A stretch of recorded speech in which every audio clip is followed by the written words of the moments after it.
2-3 ದಿನಗಳ ಹಿಂದೆ ಗದಗದ ಲಕ್ಕುಂಡಿ ಗ್ರಾಮದಲ್ಲಿ ಒಂದು ನಿಧಿ ಪತ್ತೆಯಾಗಿತ್ತು.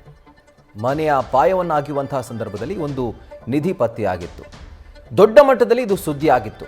ಆದರೆ ಆ ಕುಟುಂಬ ಒಂದು ರೀತಿ ಪ್ರಾಮಾಣಿಕವಾಗಿ ಆ ನಿಧಿಯನ್ನು ಸರ್ಕಾರಕ್ಕೆ ಒಪ್ಪಿಸಿ ಕೆಲವು ಒಂದು ಬೇಡಿಕೆಗಳನ್ನು ಇಟ್ಟಿತ್ತು. ಇದನ್ನು ದಯವಿಟ್ಟು ಮಾಡಿಕೊಡಿ ಅಂತ. ಆದರೆ ಇನ್ನೂ ಕೂಡ ಸರ್ಕಾರ ಅಥವಾ ಜಿಲ್ಲಾಡಳಿತ ಅದರ ಕುರಿತಾಗಿ ಗಮನ ಹರಿಸಿಲ್ಲ.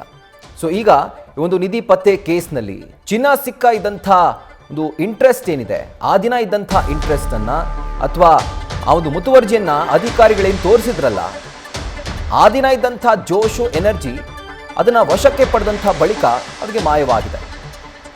ಇಲ್ಲಿಯವರೆಗೂ ಜಿಲ್ಲಾಧಿಕಾರಿಗಳು ಲಕ್ಕುಂಡಿ ಗ್ರಾಮಕ್ಕೆ ಭೇಟಿ ಕೊಟ್ಟಿಲ್ಲ. ಅವರ ಕುಟುಂಬಕ್ಕೆ ಯಾವುದೇ ಥರದ ಭರವಸೆ ಜಿಲ್ಲಾಧಿಕಾರಿ ಶ್ರೀಧರ್ ಅವರಿಂದ ಇನ್ನೂ ಕೂಡ ಸಿಕ್ಕಿಲ್ಲ. ಇದರಿಂದ ಜಿಲ್ಲಾಡಳಿತದ ವಿರುದ್ಧ ಕುಟುಂಬಸ್ಥರು ತಮ್ಮ ಅಸಮಾಧಾನವನ್ನು ವ್ಯಕ್ತಪಡಿಸಿದ್ದಾರೆ. ಮನೆ ಕಟ್ಟಿಸಿಕೊಡುವಂತೆ ಅವರು ಮನವಿ ಮಾಡಿದ್ರು. ಆದರೆ ಇನ್ನೂ ಕೂಡ ಅವರ ಮನವಿಗೆ ಯಾವುದೇ ಥರದ ಒಂದು ಸ್ಪಂದನೆ ಸಿಕ್ಕಿಲ್ಲ. ಹೋಗಲಿ ಮಾಡಿಸ್ಕೊಡ್ತೀವಿ ಇಲ್ಲ, ಯಾವುದನ್ನು ಕೂಡ ಜಿಲ್ಲಾಡಳಿತ ಆಗಲಿ ಸರ್ಕಾರ ಆಗಲಿ ಸ್ಪಷ್ಟಪಡಿಸ್ತಾ ಇಲ್ಲ. ಲಕ್ಕುಂಡಿ ಗ್ರಾಮದಲ್ಲಿ ಸುಮಾರು 470 ಗ್ರಾಮ್ ಇರುವಂಥ ಒಂದು ತಾಮ್ರದ ಪಾತ್ರೆ ಅಥವಾ ಚೊಂಬು ಅದು ಪತ್ತೆಯಾಗಿತ್ತು. ಅದರಲ್ಲಿ 470 ಗ್ರಾಮ್ ಚಿನ್ನ ಇತ್ತು. ಸೊ ಅದನ್ನು ಪ್ರಾಮಾಣಿಕವಾಗಿ ಸರ್ಕಾರಕ್ಕೆ ಒಪ್ಪಿಸಿದೆ. ಅಂದರೆ ರೂಲ್ಸ್ ಪ್ರಕಾರ ಯಾರಿಗೆ ನಿಧಿ ಸಿಕ್ಕಿದ್ರೂ ಕೂಡ ಅದು ಸರ್ಕಾರದ ವಶಕ್ಕೆ ಬರುತ್ತೆ. ಅದು ಯಾಕೆಂದರೆ ರೂಲ್ಸ್ ಇರೋದು ಆ ರೀತಿಯಾಗಿ. ಅಕಸ್ಮಾತ್ ಏನಾದರೂ ಕದ್ದು ಮುಚ್ಚಿ ಇದನ್ನು ಪಾಲ್ ಮಾಡಿಕೊಂಡು ಅಥವಾ ಈ ಚಿನ್ನವನ್ನು ಕರಗಿಸಿ ಮಾರಾಟ ಮಾಡುವಂಥದ್ದು ಈ ರೀತಿಯಾಗಿ ಮಾಡಿದಂತಹ ಸಂದರ್ಭದಲ್ಲಿ ಅದು ಕಾನೂನಿನ ಪ್ರಕಾರ ಶಿಕ್ಷಾರ್ಹ ಅಪರಾಧವಾಗಿದೆ. ಬಟ್ ಈ ಕುಟುಂಬ ಆ ರೀತಿ ಮಾಡಿಲ್ಲ.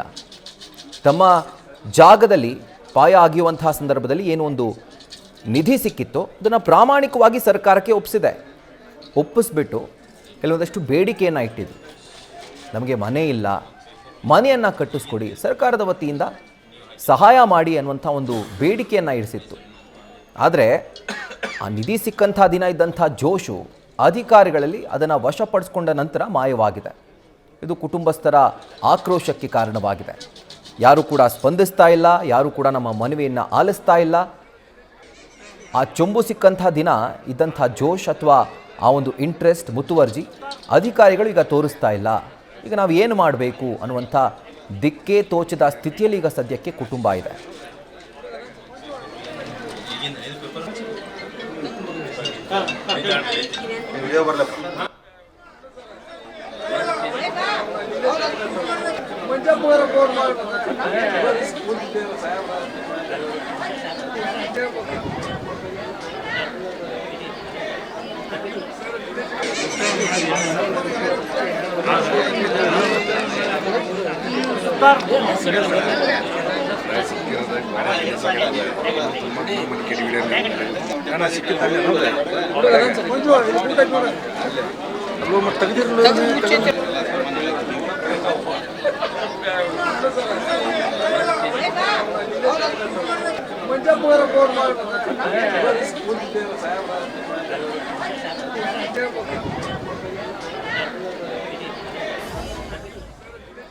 ಗದಗದ ಐತಿಹಾಸಿಕ ಲಕ್ಕುಂಡಿ ಗ್ರಾಮದಲ್ಲಿ ಈ ನಿಧಿ ಪತ್ತೆಯಾಗಿತ್ತು.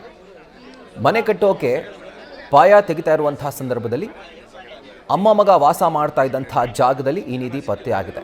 ಪ್ರಜ್ವಲ್ ರಿತ್ತಿ ಅನ್ನುವಂಥ ಯುವಕನ ಮನೆಯಲ್ಲಿ ನಿಧಿ ಪತ್ತೆಯಾಗಿರುವಂಥದ್ದು. ಗ್ರಾಮದ ಹಿರಿಯರಿಗೆ ಈ ಬಾಲಕ ತಿಳಿಸಿದ್ದಾನೆ, ಈ ರೀತಿಯಾಗಿ ನಮ್ಮ ಜಾಗದಲ್ಲಿ ನಿಧಿ ಪತ್ತೆಯಾಗಿದೆ ಅಂತ. ಜೊತೆಗೆ ಗ್ರಾಮಸ್ಥರು ಅಧಿಕಾರಿಗಳ ಗಮನಕ್ಕೆ ತಂದಿದ್ದಾರೆ. ಗದಗದ ಉಸ್ತುವಾರಿ ಸಚಿವ ಎಚ್.ಕೆ. ಪಾಟೀಲ್ ಅವರ ಸೂಚನೆ ಮೇರೆಗೆ ಅಧಿಕಾರಿಗಳು ಆ ಜಾಗದಲ್ಲಿ ಪರಿಶೀಲನೆಯನ್ನು ನಡೆಸಿದ್ದಾರೆ. ಪೊಲೀಸರ ಬಿಗಿ ಭದ್ರತೆಯಲ್ಲಿ ನಿಧಿಯನ್ನು ಹೊರತೆಗೆದು ದೇಗುಲದಲ್ಲಿ ಅದನ್ನು ಇಡಲಾಗಿತ್ತು. ಅವರ ಸಮ್ಮುಖದಲ್ಲಿ, ಗ್ರಾಮದ ಹಿರಿಯರ ಸಮ್ಮುಖದಲ್ಲಿ ಪಂಚನಾಮೆ ಕೂಡ ಮಾಡಲಾಯಿತು. ಸೊ ಒಟ್ಟಾರೆಯಾಗಿ ಆ ಮಡಿಕೆಯಲ್ಲಿ ಅಥವಾ ತಾಮ್ರದ ಚೊಂಬಿನಲ್ಲಿ 22 ಚಿನ್ನಾಭರಣಗಳು ಪತ್ತೆಯಾಗಿದ್ದಾವೆ. ಉಂಗುರ, ಹಾರಗಳು, ಕಿವಿ ಓಲೆ ಇದೆಲ್ಲವೂ ಸೇರಿ ಒಟ್ಟಾರೆಯಾಗಿ ಆ ಒಂದು ಚೊಂಬಲ್ಲಿದ್ದಂಥ ಚಿನ್ನಾಭರಣದ ಒಟ್ಟು ತೂಕ 470 ಗ್ರಾಮ್. ಸೊ ಪುರಾತನ ಕಾಲದ ತಾಮ್ರದ ಚೊಂಬಿನಲ್ಲಿ ಈ ಆಭರಣಗಳನ್ನು ಇಟ್ಟು ಅದನ್ನು ಹೂತು ಹಾಕಲಾಗಿತ್ತು. ಅನೇಕ ವರ್ಷಗಳ, ಇನ್ಫ್ಯಾಕ್ಟ್ ಎಷ್ಟು ವರ್ಷಗಳ ಹಿಂದೆ ಅನ್ನುವಂಥದ್ದನ್ನು ಪುರಾತತ್ವ ಇಲಾಖೆ ಅದನ್ನು ಖಚಿತಪಡಿಸಬೇಕು. ರಾಜರ ಕಾಲದಾಗಿದ್ದರೆ, ಯಾರ ಆಡಳಿತದ ಕಾಲದ ಆಭರಣಗಳಿದೆಲ್ಲವೂ ಕೂಡ ಇದನ್ನು ಆರ್ಕಿಯಾಲಜಿಕಲ್ ಸರ್ವೆ ಆಫ್ ಇಂಡಿಯಾ ಜೊತೆಗೆ ಪುರಾತತ್ವ ಇಲಾಖೆ ಇವೆಲ್ಲರೂ ಕೂಡ ಅದನ್ನು ಸ್ಪಷ್ಟಪಡಿಸಬೇಕು. ಅದು ಇನ್ವೆಸ್ಟಿಗೇಷನ್ ನಂತರ ಗೊತ್ತಾಗುತ್ತೆ. ಇದರ ಒಟ್ಟು ಬೆಲೆ ಸುಮಾರು 60ರಿಂದ 70 ಲಕ್ಷ ಅಂತ ಅಂದಾಜು ಮಾಡಲಾಗಿದೆ. ಪೊಲೀಸ್ ಬಂದೋಬಸ್ತ್ನಲ್ಲಿ ಇದನ್ನು ಟ್ರೆಷರಿಗೆ ಈಗ ರವಾನೆ ಮಾಡಲಾಗಿದೆ. ಸದ್ಯಕ್ಕೆ ಟ್ರೆಷರಿಯಲ್ಲಿ ಈ ನಿಧಿ ಇದೆ. ಬಟ್ ನಿಧಿಯನ್ನು ತೆಗೆದುಕೊಟ್ಟಂಥ ಕುಟುಂಬದ ಕತೆ ಏನು? ನಮ್ಮ ಜಮೀನಿನಲ್ಲಿ ಅಥವಾ ನಮ್ಮ ಜಾಗದಲ್ಲಿ ಚಿನ್ನ ಸಿಕ್ಕಿದೆ, ಈ ಚಿನ್ನ ನಮ್ದಲ್ಲದೇ ಇದ್ರೂ ಕೂಡ ಇದನ್ನು ತೆಗೆದುಕೊಟ್ಟಂತಹ ಸಂದರ್ಭದಲ್ಲಿ ನಮ್ಮ ಬಾಳು ಬಂಗಾರವಾಗುತ್ತೆ ಅಂತ ಈ ಕುಟುಂಬ ಅಂದ್ಕೊಂಡಿತ್ತು. ಆದರೆ ಆ ಕುಟುಂಬದ ಗೋಳನ್ನು ಸರ್ಕಾರ ಆಗಲಿ, ಜಿಲ್ಲಾಡಳಿತ ಆಗಲಿ, ಅಧಿಕಾರಿಗಳಾಗಲಿ ಕೇಳ್ತಾನೇ ಇಲ್ಲ. ಸೊ ಬಡತನದಲ್ಲಿದ್ದಂಥ ಒಂದು ಕುಟುಂಬ ಅದು. ಪ್ರಜ್ವಲ್ ರಿತ್ತಿ ಅವರ ತಾಯಿ ಇಬ್ಬರು ಕೂಡ ಮನೆಯಲ್ಲಿ ವಾಸವಾಗಿದ್ದರು. ಅವರ ತಂದೆ ಕೆಲವು ವರ್ಷಗಳ ಹಿಂದೆ ತೀರು ಹೋಗಿದ್ದರು. ಸೊ ಈಗ ಸದ್ಯಕ್ಕೆ ಅವರು 8ನೇ ತರಗತಿಯಲ್ಲಿ ವ್ಯಾಸಂಗ ಮಾಡ್ತಿದ್ದಾನೆ. ಆ ಬಾಲಕ ಪ್ರಜ್ವಲ್ ರಿತ್ತಿ ಅನ್ನುವಂಥ ಬಾಲಕ ತಾಯಿ ಜೊತೆಗೆ ಸಂಬಂಧಿಕರ ಮನೆಯಲ್ಲಿ ಅವರು ವಾಸವಾಗಿದ್ದರು. ಸೊ ಸಂಬಂಧಿಕರ ಮನೆಯಲ್ಲಿ ವಾಸವಾಗಿದ್ದಂಥ ಸಂದರ್ಭದಲ್ಲಿ ನಂತರ ಆ ಮನೆಯನ್ನು ಖರೀದಿ ಮಾಡಲಿಕ್ಕೆ ಅವರು ಮುಂದಾಗ್ತಾರೆ.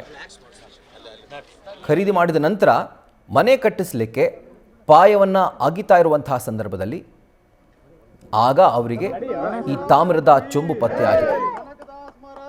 ಸೊ ತತ್ಕ್ಷಣ ಗ್ರಾಮದ ಹಿರಿಯರಿಗೆ ಅವರು ಇದನ್ನು ತಿಳಿಸಿದ್ದಾರೆ. ನಂತರ ಜಿಲ್ಲಾಡಳಿತದ ಕಿವಿಗೂ ಕೂಡ ಈ ವಿಷಯ ಬಿತ್ತಿದೆ. ನಂತರ ಅದನ್ನು ವಶಕ್ಕೆ ಪಡ್ಕೊಂಡಿದೆ ಜಿಲ್ಲಾಡಳಿತ.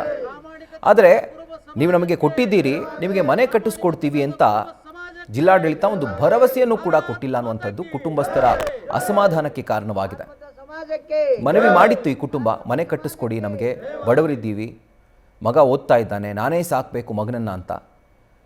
ಆದರೆ ಇದುವರೆಗೂ ಕೂಡ, ಅಂದರೆ ಅವತ್ತಿನ ದಿನ ಈ ಚೊಂಬು ಸಿಕ್ಕಂತಹ ಸಂದರ್ಭದಲ್ಲಿದ್ದಂಥ ಜೋಶ್, ಅದನ್ನು ವಶಪಡಿಸ್ಕೊಂಡ ನಂತರ ಅಧಿಕಾರಿಗಳು ಈ ಕಡೆ ತಲೆನೂ ಹಾಕ್ತಾ ಇಲ್ಲ ಅನ್ನುವಂಥದ್ದು ಕೇವಲ ಈ ಕುಟುಂಬದ ಅಷ್ಟೇ ಅಲ್ಲ, ಗ್ರಾಮಸ್ಥರ ಒಂದು ಆಕ್ರೋಶಕ್ಕೂ ಕಾರಣವಾಗಿದೆ.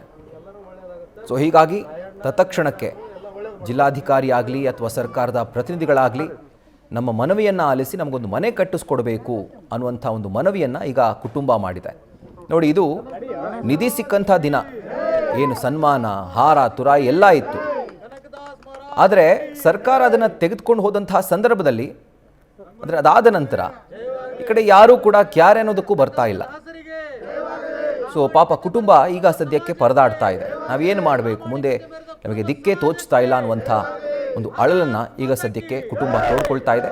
ಸೊ ಆದಷ್ಟು ಶೀಘ್ರದಲ್ಲಿ ಇವರ ಒಂದು ಮನವಿ ಏನಿದೆ ಅದಕ್ಕೆ ಸರ್ಕಾರ ಸ್ಪಂದಿಸಬೇಕು ಅನ್ನುವಂಥದ್ದು ನಮ್ಮ ಆಗ್ರಹ ಕೂಡ ಆಗಿದೆ.